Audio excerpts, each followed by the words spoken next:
What is going on, you guys? Welcome back to the channel. Hope you having a great day, morning, noon, night, whatever it is for you guys. Hope you having the best day possible. So, guys, I told you we're going to be getting into gaming, and I downloaded a Steam account, and we got Battlefield Gothic Armada 2. So, I got it downloaded, and for some odd reason, whenever I tried to open it up, it would crash. As soon as I would get right to gameplay, it would crash. I've done that 4 or 5 times. So I've uninstalled it. I'm reinstalling it right now. So once we get that figured out, we're going to be doing some gameplay for you guys. But today, we are going to be getting back into Star Wars versus Warhammer. So we've had some tremendous feedback on this. I did not know you guys really wanted to see this so bad, but you do. So we're going to do it for you guys. So without further ado, let's go ahead and get into this for you guys. Star Wars versus Warhammer, Episode 2, A New Threat. Ready?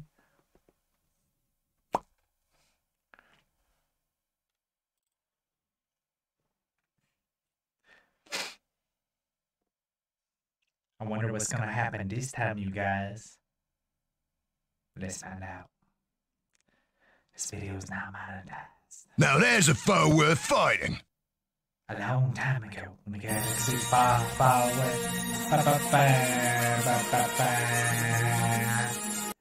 I'm gonna turn that off so we don't get like a copyright strike.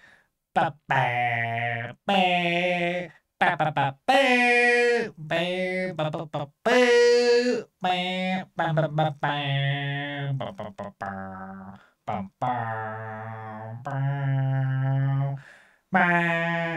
right. Do.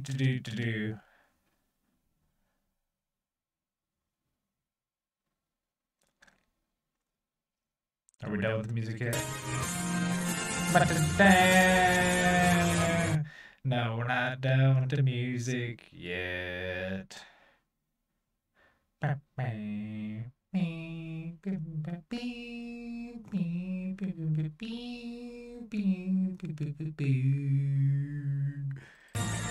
God, still no. Now, maybe.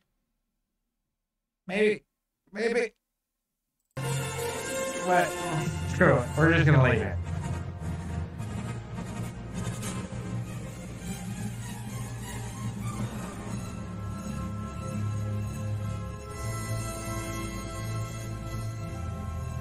Brings me back to episode 1, Phantom Menace.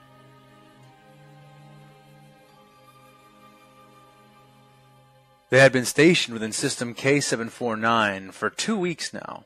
2 weeks of watching Dr. Sheena and her team pace and argue and tap on their datapads. 2 weeks of watching his master, Jedi Knight Ren-Fi, do almost nothing but meditate. Alright, so we're 2 Jedis weeks now. of doing everything in his power to escape that meditation. At first, Gaffin took shelter with the clones, but that proved only marginally less irritating than listening to his own breath, since all they did was drill and complain about drilling. They didn't watch holovids or play Pazak, at least not most of them. Their hobbies, passions, and fun-time distractions all had to do with fighting, or training to fight, or cleaning weapons, counting ammunition, or sometimes comparing war stories. Gaffin's master had once mused to him that the Republic had never created anything as efficient and effective as the clone army. An entire army and armada of what amounts to be tamed Mandalorians.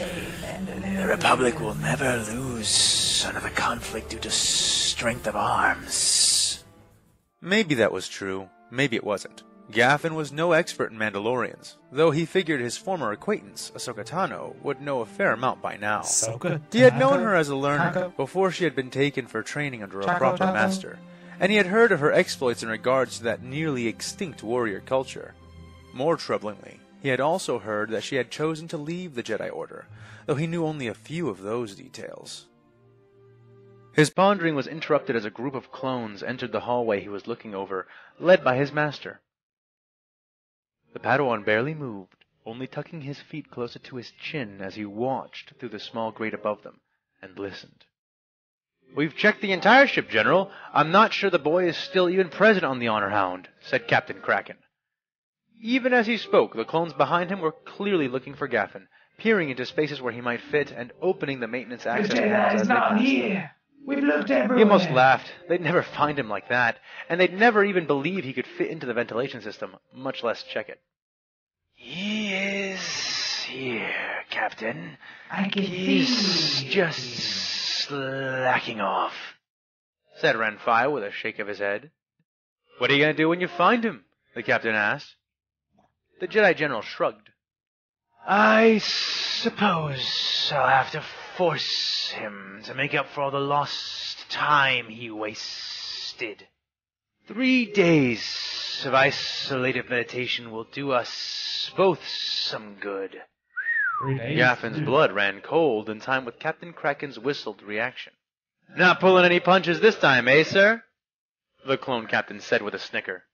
Well, if we discover that he was not slacking off, perhaps helping Dr. Sheena, then maybe it would only be 3 hours of meditation instead of 3 days. The clone tilted his head I in can do that confusion, voice. but Renfai said nothing more. The statement clearly struck Captain Kraken as odd, and he remained in the room even as the Jedi moved on, looking around suspiciously. Ah, blast it! Open up these vent covers. I know he probably can't fit in there, but that boy is invincible. All the Jedi are. The other clones moved to comply, but Gaffin had left even before the captain had issued his command. The boy had decided he'd be dyed red and black and grow horns before he willingly walked into a 3-day-long meditation session. That doesn't sound. He inched his way along the tight confines of the vents, making himself weightless with the Force while pushing and pulling himself with the tips of his fingers and toes. He was 14, soon to be 15, but he hadn't quite hit his growth spurt yet, and was making full use of his size before he lost it. Lots of learners had expressed a desire to grow quickly, but Master Yoda was smaller than all of them, and he was Grand Master. It wasn't long before he found himself edging along the ceiling of the impromptu science laboratory that the researchers and scientists had been using to do their work. He stopped when he was just above Dr. Sheena, a Syrian scientist who worked for the High Chancellor as one of his staff. It was apparently rare for her to work outside of his gaze, and Gaffin knew why. Dr. Sheena was jumpier than a loft cat in a spice rack. Smirking, he stealthily undid the bolts holding the grate he was looking through, concentrating on each screw with the Force, one by one. Before long, he was lifting the panels silently away and dropping down to land 3 feet in front of Dr. Sheena, who had been looking down at her datapad when he landed.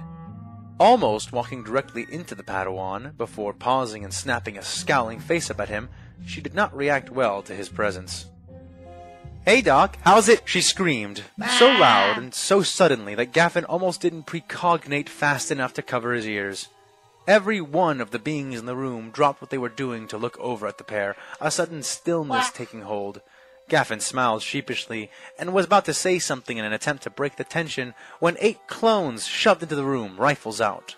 It took a couple of minutes for everything to recombobulate after that, but eventually all the scientists were back to work, the clones went back to guard duty, and Dr. Sheena went back to referencing her datapad, only rarely interspersing a glare into the mix for Gaffin's sake. "Why are you wound up so tight?" Gaffin asked. For some reason, his words seemed to annoy her even more than his surprise did. "First of all, I'm always tense around Jedi. You are dangerous, illogical, and problems seem to go out of their way to find you. Even, or should I say, especially, the little ones like you," she snapped. Little "We go ones? out of our way to Who you find talking to? he muttered. "And secondly," she continued, "and I'm not that little. There are scarier things out there than Asajj Ventress and her separatist friends. If your Jedi magic was half as impressive as your order says it is, then you should have seen this before we did." As if to prove her words, she walked over and thrust her datapad into his hands. Gaffin hummed and nodded as he looked down at the datapad, though he understood nothing from inspecting the odd data sequences and jargoned results written all over the digital file. "Do you see?" she asked. "I see a datapad I can't read," Gaffin said blankly. Dr. Sheena huffed, snatching the pad out of his hands and then showing it again from her hands. This part right here, she said, pointing to a box filled with text and a long sequence of numbers and letters written in Bothan. These are the results of a hyperwave spectrogram analysis. Do you see this number here, after the dot? Gaffin nodded. Yeah, that's Bothan for 3.7, right? That's close enough, I guess. The point is that there is never supposed to be a number after that decimal. It makes no sense. It's too much. Too much what? What do you mean? Gaffin asked, a trickle of unease dripping its way between his thoughts. Too much what? Dr. Sheena was always a raw bundle of nerves, but this was a bit much even for her. He could feel her panic, feel how much she was suppressing it. The doctor was genuinely terrified. You idiot! It's a hyperwave! Don't tell me you don't know about hyperwaves! She said, incredulous. Hyper beam? Can you meditate on them? Because if not, I don't think Master Ren'Phi would really... No! It's got nothing to do with your dumb magic. Hey, look, every time an object moves in or out of hyperspace, it leaves a gravitational wave, a hyperwave. It's like dropping a stone in a pond. The bigger the stone, the bigger the wave. Okay. Okay, Gaffin said. But don't we use radiation to track hyperspace travel? Yes, because hyperwaves are normally too faint to be used reliably. A single Venator-class Star Destroyer has a hyperwave reading of 0.00003. That's not even detectable by a planet-side scanner. Dang. Okay. Gaffin felt like the floor was slowly so dropping out. Big must be happening. But then why can't we even record this? Didn't lots of sensors get triggered? Yes. Hyperwaves are harder to read, but they travel much farther and faster than Coronu radiation, which dissipates relatively quickly when compared to the rolling momentum of a hyperwave. But what does that mean? There aren't any Confederate forces or Republic forces operating outside the galaxy. Isn't there a natural phenomenon that could explain this? Gaffin asked. Dr. Sheena shook her head and slid her finger across the screen, swiping to a new page of the report. There are sometimes special meteors with certain mineral elements which can react with tachyon fields to briefly enter hyperspace, but the largest one of those ever recorded had an estimated wave of 0.000000007, and it only traversed a quarter of a light minute before dropping out of hyperspace. It can't be that. Well, what about Purgles? Space whales are pretty large, and they can drag their wounded into hyperspace, so... Maybe it's just a bunch of extragalactic Purgles towing something? She looked at him flatly. Extragalactic space whales towing something with a higher mass than potentially the entire Republic fleet. Do I actually have to tell you how stupid that sounds?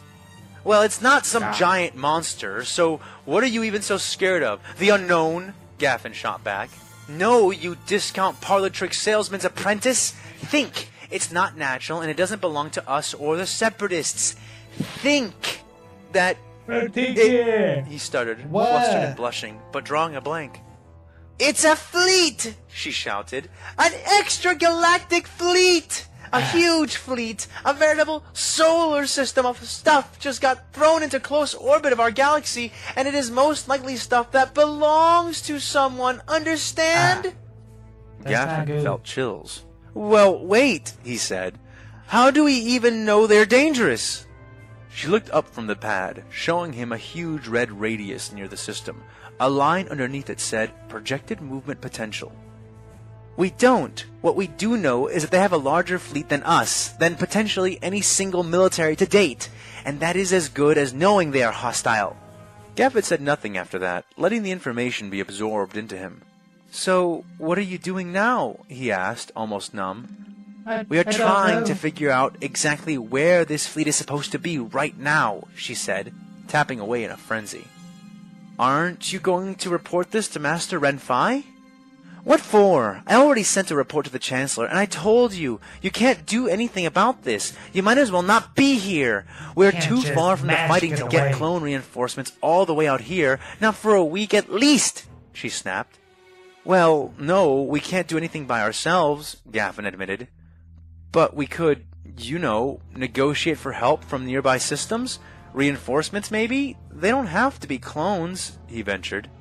She put her datapad down with a clatter, and he was sure she was going to yell at him again.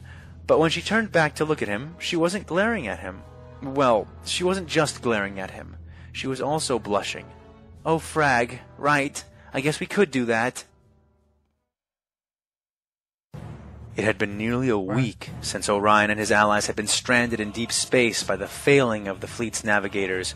Far too long by his estimation.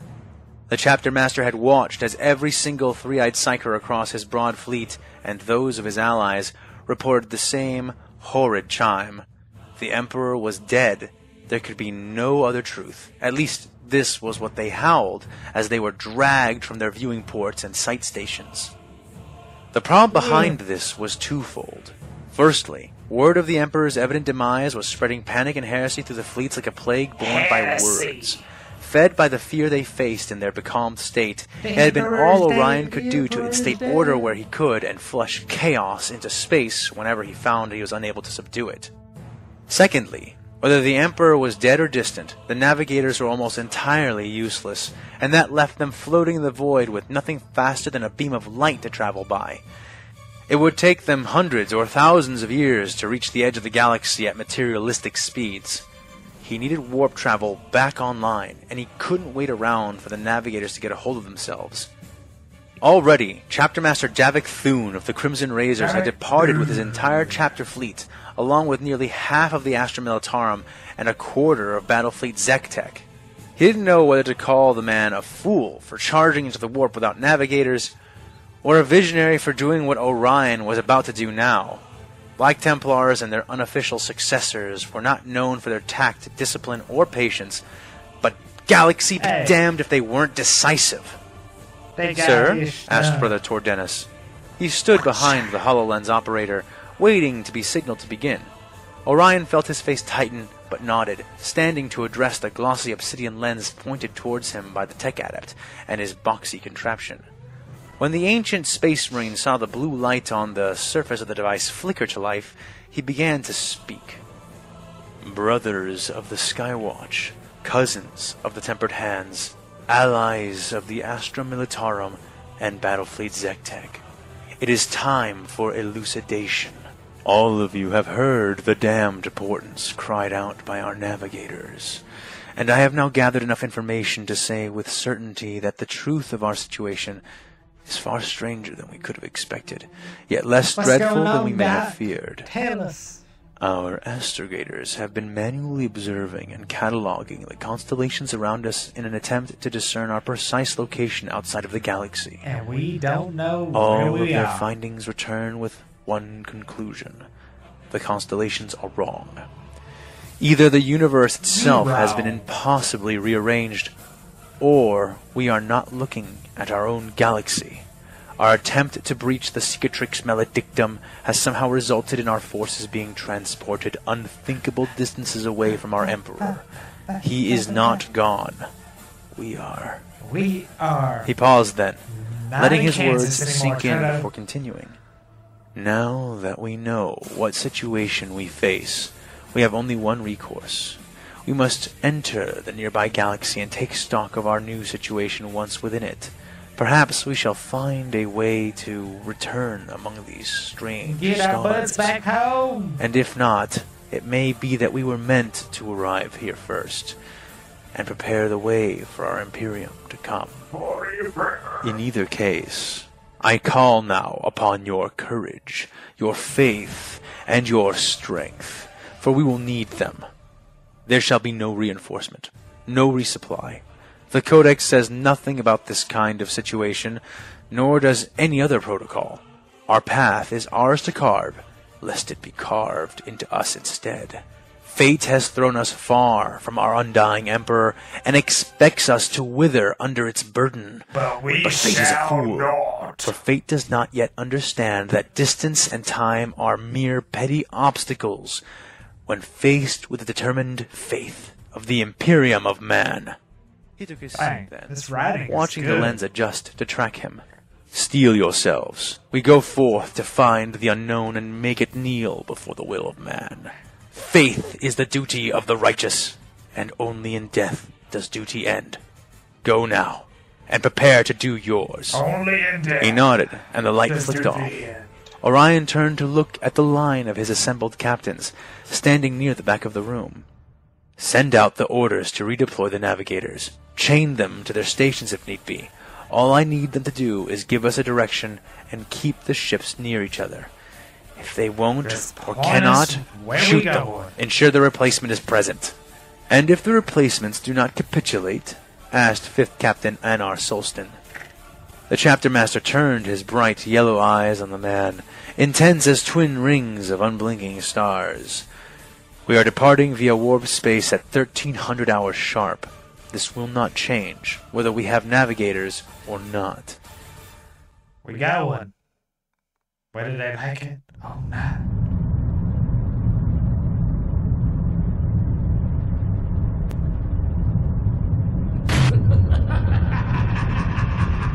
Is that Palpatine? O eternal God Emperor, No. preserve us from the dangers of the void.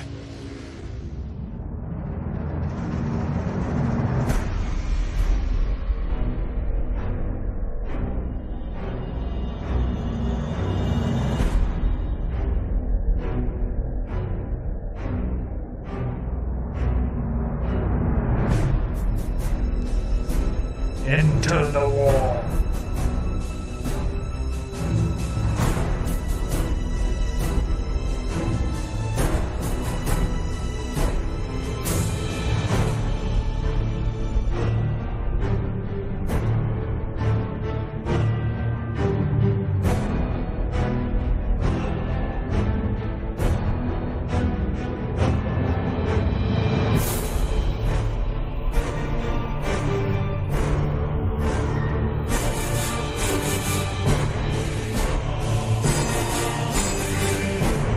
That's cool.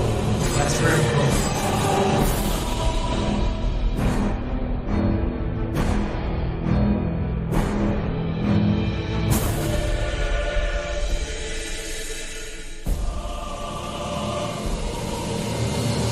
Man. Support the official release.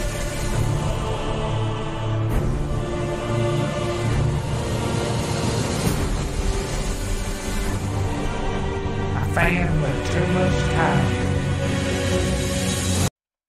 Alrighty, guys. Well, that was Star Wars versus Warhammer, a new threat. Now, I can see why y'all guys wanted me to watch that. That is really cool. I can see the writing getting better, funny jokes, and the writing's getting good. Now, I do agree with you and you guys in the comments. I've gotta say, I at least don't think the Jedi would hold a candle to the Warhammer universe, especially if the entire Warhammer universe crossed over and they had to go against the Necrons, the Tyranids. Nah, I don't foresee them pulling that one out of the hat. But with that being said, guys, that's the end of the video. Y'all go ahead and hit that like and subscribe button for me. Help me out tremendously. But guys, like I said, we're working on the gameplay footage. Once I get that rolling for you, we'll get to doing it for you. But y'all have a great rest of your night. Peace, love, happiness to you. And always, guys, be easy. Love y'all.